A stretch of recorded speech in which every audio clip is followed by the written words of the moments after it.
দিল্লি আমরা সকলেই জানি এটি ভারতবর্ষের রাজধানী। তো আজকে আমি ভিডিওটার মাধ্যমে পুরো দিল্লির যে ১০ থেকে ১৫টা স্থান তোমাদের আমি ঘুরে দেখাবো। প্রত্যেকটা স্থানের যে ঐতিহাসিক গুরুত্ব রয়েছে, তো প্রত্যেকটা ঐতিহাসিক গুরুত্ব সম্পর্কে বলবো। তো আমি চাইবো প্রতিটা দর্শক যারা ভিডিওটা দেখছো তারা শেষ পর্যন্ত দেখার চেষ্টা করো। অনেক অজানা তথ্য তোমাদের আমি আজকে এই ভিডিওটার মাধ্যমে বলবো। তো ভিডিওটা শেষ পর্যন্ত দেখো এবং সবশেষে বলবো কি করে তুমি মাত্র ৩৫০ টাকার বিনিময়ে তুমি পুরো দিল্লি দর্শনটা করতে পারবে এবং তার ওয়েবসাইট লিঙ্কও আমি দিয়ে দেবো। চলো।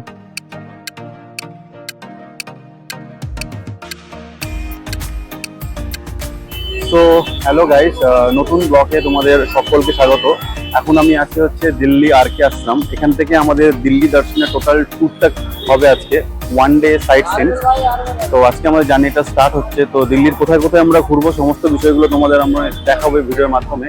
তো তোমরা ভিডিও অবশ্যই দেখো। আর এই যে ট্যুর অ্যান্ড ট্রাভেল যে এজেন্সি, টোটাল ডিটেলসটা আমি আমার ডেসক্রিপশন বক্সে দিয়ে দেবো, সেখান থেকে তোমরা চেক আউট করে পুরো ডিটেলস একবার দেখে নিতে পারো।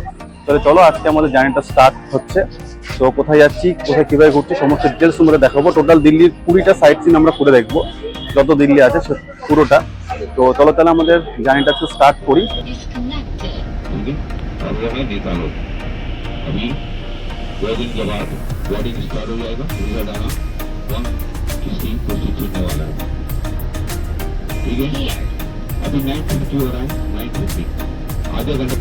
আমাদের দিল্লি দর্শনের যে ৯ ঘন্টার ট্যুরে আমরা যে সাইট সিনগুলো কভার করবো সেটা হচ্ছে বিড়লা মন্দির, India gate, parliament house, Rashtrapati Bhavan, Qutub Minar, lotus temple, Rajghat, Shaktisthal, red fort.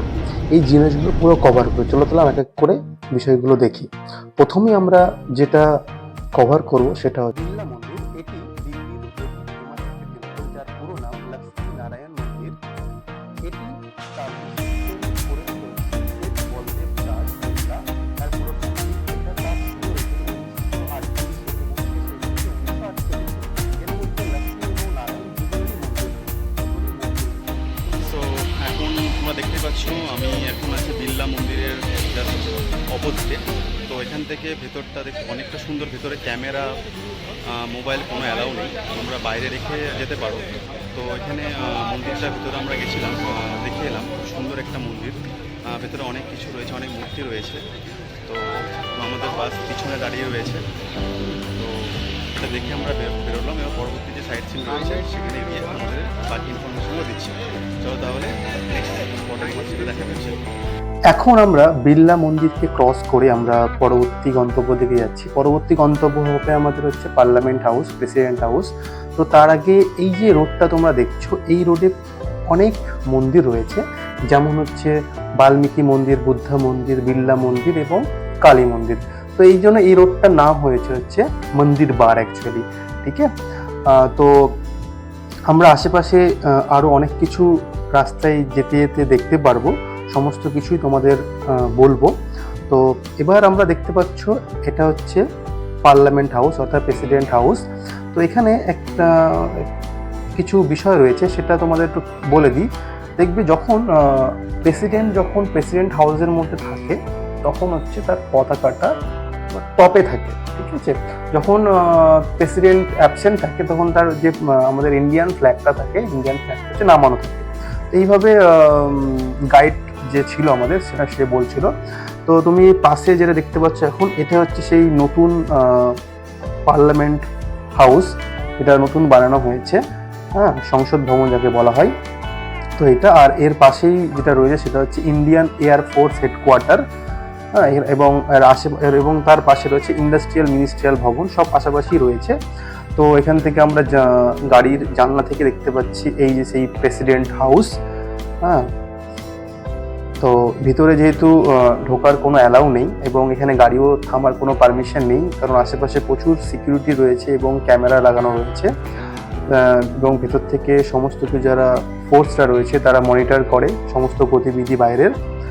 তো এই হচ্ছে ব্যাপার। এবার আমরা বাইরে গাড়িটা দাঁড় করিয়ে আমরা প্রেসিডেন্ট হাউসের যে গার্ডেন পোর্শনটা রয়েছে, গার্ডেনে ঢোকার পারমিশন রয়েছে অনলি ফটোশ্যুটের জন্য, বাট সবসময় নয়, বছরের কিছু নির্দিষ্ট সময় রয়েছে তো আমরা দেখতে পারবো, গিয়ে ফটো তুলতে পারবো। যাই হোক, আমরা প্রেসিডেন্ট হাউসে যাই, ফটো তুলে আমরা বেরিয়ে পড়লাম।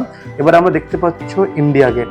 তো ইন্ডিয়া গেটে অনেক হিস্টোরি এর মধ্যে রয়েছে, আমরা তোমাদের সামনে গিয়ে বলবো।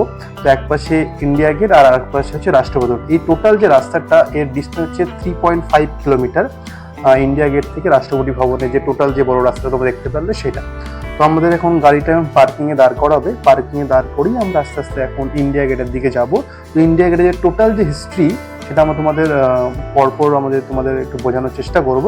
চলো তাহলে আমরা এখন গাড়ি থেকে নেমে ইন্ডিয়া গেটের দিকে একটু যাই।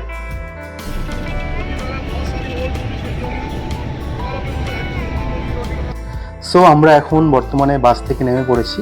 বাস থেকে নামার পর আমরা এখন আস্তে আস্তে হাঁটতে হাঁটতে ইন্ডিয়া গেটের দিকে যাচ্ছি। তোমাদের আশপাশের যে সুন্দর পরিবেশ সেটাও তোমাদের দেখানোর চেষ্টা করব। তোমরা চারিদিকে দেখতে পাচ্ছ সুন্দর, চারিদিকে ছোট জলাশয় রয়েছে, ঝর্ণাও রয়েছে, আর ওই যে দূরে দেখা যাচ্ছে ইন্ডিয়া গেট। তো আমরা এই ঝর্ণার পাশে যে ছোট জায়গা রয়েছে তার ব্রিজের উপর দিয়ে আমরা আস্তে আস্তে ইন্ডিয়া গেটের দিকে যাচ্ছি। ফাইনালি আমরা ইন্ডিয়া গেট পৌঁছে গেছি। তো তোমরা জানো কি যে ইন্ডিয়া গেট কেন তৈরি করা হয়েছিল, কি জন্য ইন্ডিয়া গেটের প্রয়োজন হয়েছিল? তো তোমাদের আজকে একটি স্টোরি বলি, ঠিক আছে? সো আমরা সকলেই জানি যে first world war and third Anglo Afghan যে ওয়ার হয়েছিল, সেখানে প্রায় 9,000 জনের মতো সৈন্য সেই সময় সেই যুদ্ধের সময় তারা নিজের প্রাণ দিয়েছিল, ঠিক আছে? এবং এছাড়াও শুধু ব্রিটিশ সৈন্যই ছিল না, সেখানে কিছু ভারতীয় সৈন্যও ছিল। সো সেই সৈন্যদের যারা সেই যুদ্ধে মারা গিয়েছিল, তো তাদের স্মৃতি রক্ষার জন্য এই ইন্ডিয়া গেটটি বানানোর পরিকল্পনা তৈরি করে। তো এই ইন্ডিয়া গেটটি বানানোর পরিকল্পনা তৈরি হয়েছিল যে 1921 খ্রিস্টাব্দে। সেই সময় প্রিন্স ভিক্টোরিয়া অ্যান্ড প্রিন্স আলবার্টের ছেলে তারা এই পরিকল্পনা করেছিল ইন্ডিয়া গেটটি বানানোর জন্য। এবং এই ইন্ডিয়া গেটটি পরিকল্পনা বানানোর জন্য যে নকশা তৈরি করার জন্য যার হাতে দায়িত্ব পড়ে, সেটা হচ্ছে অ্যাডমিন লিউটন।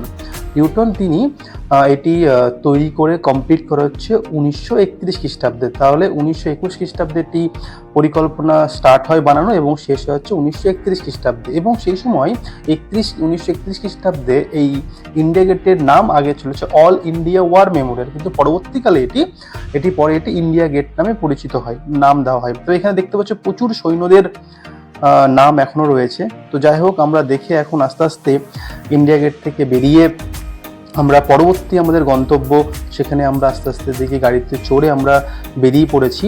তো পরবর্তী গন্তব্য আমাদের হবে হচ্ছে কুতুব মিনার। সো কুতুব মিনারও যে সমস্ত ঐতিহাসিক ঘটনাগুলো রয়েছে সেগুলো আমি তোমাদের বলার চেষ্টা করব। তো আমাদের গাড়ি আস্তে আস্তে দিল্লির রাজপথ দিয়ে এগিয়ে চলেছে পরবর্তী গন্তব্যের দিকে।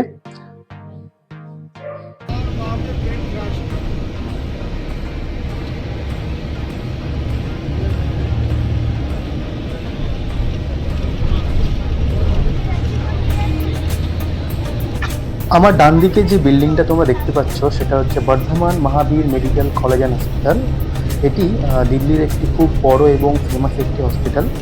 তো আমরা যাই হোক, এবার দুপুর হয়ে গেছে, লাঞ্চের টাইম আমাদের হয়ে গেছে। তো ড্রাইভার সাহেব আমাদের একটি জায়গায় দাঁড় করালো। এখানেই বেসিক্যালি সমস্ত ট্যুররা যারা আজকে দিল্লি দর্শন করছে সবার এই জায়গাতেই লাঞ্চ হবে।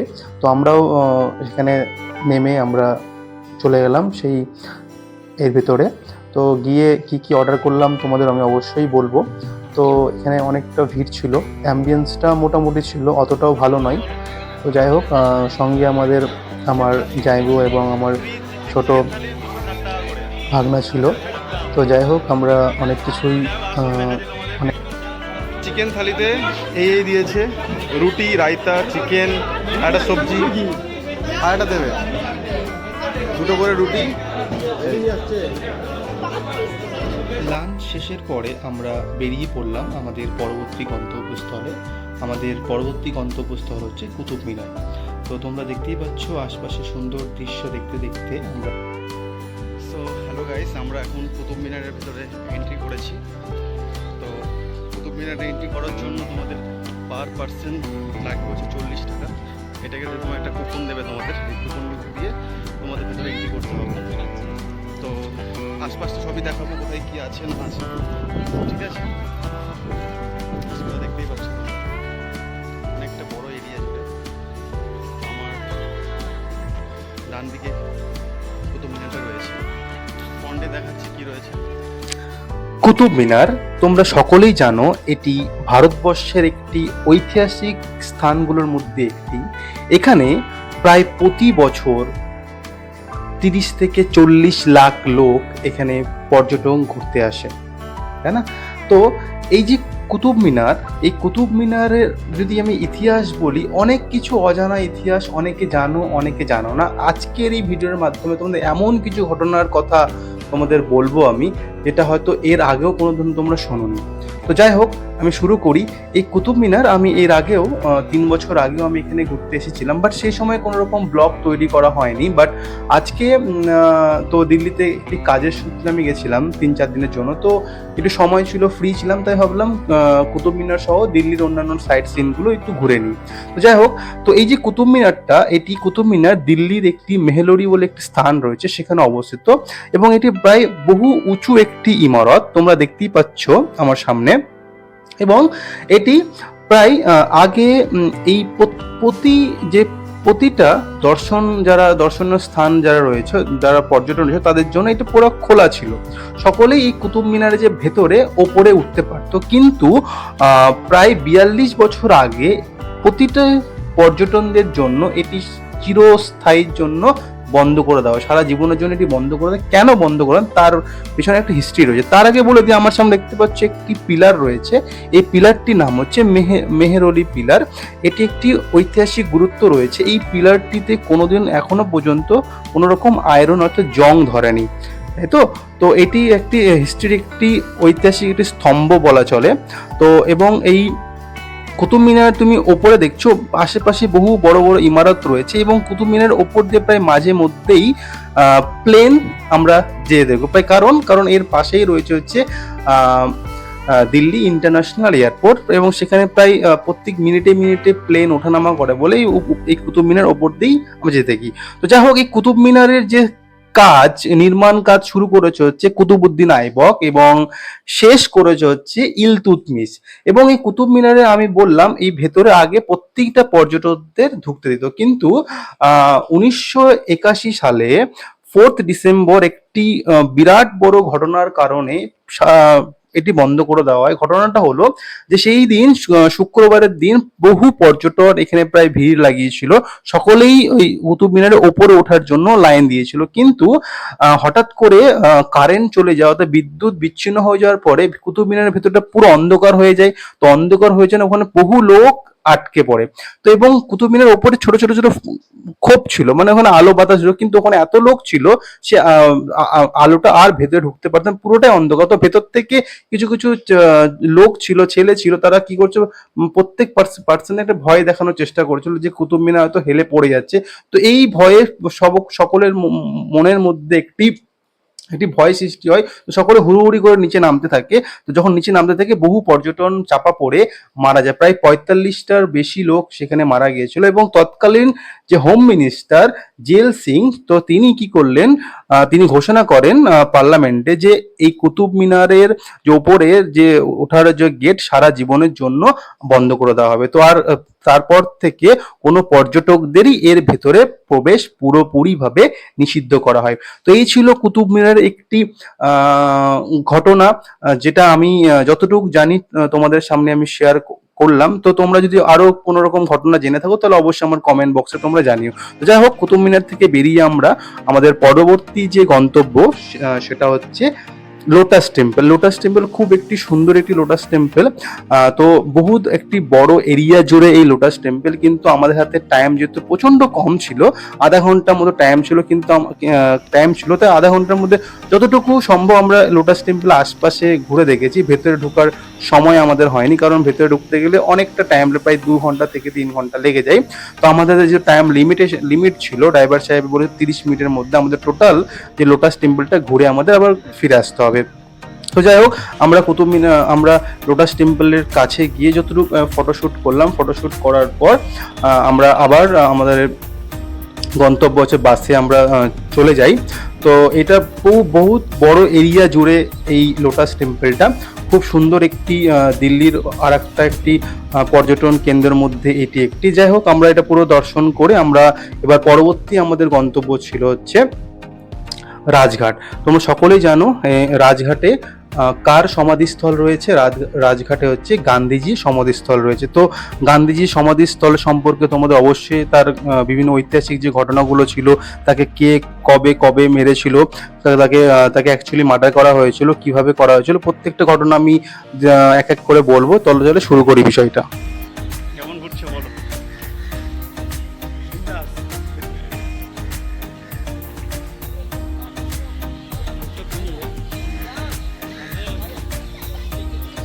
তো আমরা এখন চলে এসেছি হচ্ছে গান্ধীজির যে সমাধিস্থল, তার নাম হচ্ছে রাজঘাট।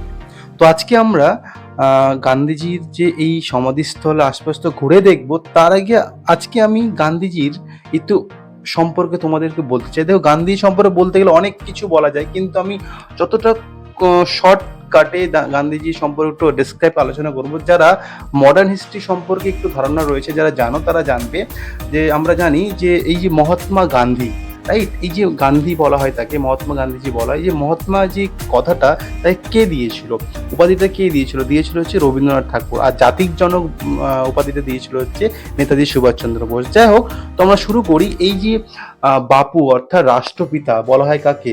গান্ধীজি। তো আমরা সকলেই জানি গান্ধীজি 2 অক্টোবর 1869-এ গুজরাটে তিনি জন্মগ্রহণ করেছিলেন, এবং গান্ধীজির বাবার নাম হচ্ছে করমচাঁদ গান্ধী এবং মাতা হচ্ছে পুটিবাই, রাইট না? তো গান্ধীজি তার জীবনকালে প্রচুর সংগ্রাম, তিনি ফ্রন্টে থেকে লড়াই করেছিলেন সাধারণ মানুষের জন্য, ভারতবর্ষকে স্বাধীনতা অর্জন করানোর জন্য বহু লড়াই তিনি লড়েছেন। সেই প্রত্যেকটা যে সমস্ত মুভমেন্টগুলো তিনি লড়েছিলেন, প্রত্যেকটা মুভমেন্ট তোমাদের সম্পর্কে আমি বলবো পরপর করে। তো আমরা জানি যে গান্ধীজি মাত্র 13 বছর বয়সে তিনি বিবাহ করেছিলেন কস্তুরবাই গান্ধীর সঙ্গে, এবং পরবর্তীকালে তার 4টে সন্তান হয়েছিল, হরিলাল, মরিলাল, রামদাস এবং দেবদাস। এবং গান্ধীজি আমরা জানি গান্ধীজি 1892 খ্রিস্টাব্দে তিনি দক্ষিণ আফ্রিকায় চলে গেছিলেন। তিনি তার ব্যারিস্ট্রি যে ল পড়ার জন্য, কমপ্লিট করার জন্য। কিন্তু পরবর্তীকালে তিনি 9 জানুয়ারি 1915 খ্রিস্টাব্দে যখন তিনি সাউথ আফ্রিকা থেকে ভারতবর্ষে তিনি আসেন, তখন এই দিনটিকে আমরা এনআরআই ডে হিসেবে পালন করি, অর্থাৎ প্রবাসী ভারতীয় দিবস হিসেবে পালন করি। এবং ভারতবর্ষের ইতিহাসে গান্ধীজির যে চরমতম যে সমস্ত মুভমেন্টগুলো ছিল, আন্দোলনগুলো ছিল, সেইগুলো যদি আমরা একটু গো থ্রু করি, দেখি, তো তার প্রথম যে আন্দোলনটা ছিল সেটা হচ্ছে চম্পারণ সত্যাগ্রহ 1917 খ্রিস্টাব্দে। দেন তারপরে খেদা সত্যাগ্রহ, আহমেদাবাদ মিল স্ট্রাইক, খিলাফত আন্দোলন, non cooperative movement, civil disobedience movement, individual satyagraha. Then তার সবথেকে গুরুত্বপূর্ণ মুভমেন্টটা যেটা সেটা কুইট ইন্ডিয়া মুভমেন্ট। দেন আমরা সকলেই জানি 30শে জানুয়ারি 1948 খ্রিস্টাব্দে বিকেল 5:15 গান্ধীজিকে মেরে ফেলা হয়, অর্থাৎ তার সহকর্মী যিনি ছিলেন নাথুরাম গডসে, তিনি তাকে গুলি করে হত্যা করেছিলেন। এবং সেই জায়গাটার নাম হচ্ছে বিড়লা প্যালেস ওখানে। তো যাই হোক, তো পরবর্তীকালে যারা মেরেছিলেন তাদেরকে অবশ্যই ফাঁসি দেওয়া হয়েছিল আম্বালা জেলে। কিন্তু এই যে মর্মান্তিক একটি ঘটনা আমাদের ভারতবর্ষে ঐতিহাসিক দাগ ফেলে যায়, যেহেতু আমাদের মহান লিডারকে মেরে ফেলা হয়েছে। যাই হোক, আমরা গান্ধীজির সেই স্থান থেকে আমরা পরবর্তী যে দর্শনীয় স্থান সেটা হচ্ছে রেড ফোর্ট। তো তারও অনেক হিস্ট্রি রয়েছে রেড ফোর্টের। আমরা সকলে জানি প্রতি বছর 15ই আগস্ট অর্থাৎ স্বাধীনতা দিবসের দিন এখান থেকে আমাদের ভারতবর্ষের প্রাইম মিনিস্টার তিনি ভাষণ দেন জাতির উদ্দেশ্যে। তো এই পুরো স্থানটা আমরা ঘুরে দেখলাম। তো পুরো স্থানটা খুব সুন্দর একটি জায়গা, রেড ফোর্ট। তো রেড ফোর্টের ভিতরে মেমোরিয়াল রয়েছে, তো টাইম কম ছিল বলে আমরা যেতে পারলাম না। পরবর্তী আমাদের স্থান ছিল হচ্ছে জামা মসজিদ। জামা মসজিদটা অনেকটা বড়, বলা হয় এটি ভারতবর্ষের সবথেকে পুরনো এবং সব থেকে বড় একটি মসজিদ। এখানে প্রায় একসঙ্গে প্রায় লাখ লাখ লোক প্রায় এখানে নামাজ পড়ে। যাই হোক, আমরা পুরো দিল্লির আজকে সারাদিনের যে 9 ঘন্টার ট্যুর ছিল আমরা কমপ্লিট করলাম। সারাদিন আমাদের দিল্লি দর্শন করে প্রচণ্ড পরিমাণে খিদে পেয়ে গেছিলো, তাই আমরা গুলজার বলে একটি রেস্টুরেন্ট ছিল, সেখানে আমরা ইভিনিংয়ে খেয়ে নিলাম। মটন নিহারি এবং তন্দুরি ছিল। তো খেয়ে দিয়ে আমরা প্রায় দিল্লির যে আশপাশে যে সমস্ত দরগাগুলো ছিল, গুরুদুয়ার ছিল, সেগুলো একটু ভিজিট করে ঘুরে আমরা বাড়ির উদ্দেশ্যে রওনা দিলাম। তো আজকে ভিডিওটা এখানেই শেষ করছি। কেমন লাগলো অবশ্যই তোমরা সকলে জানিও।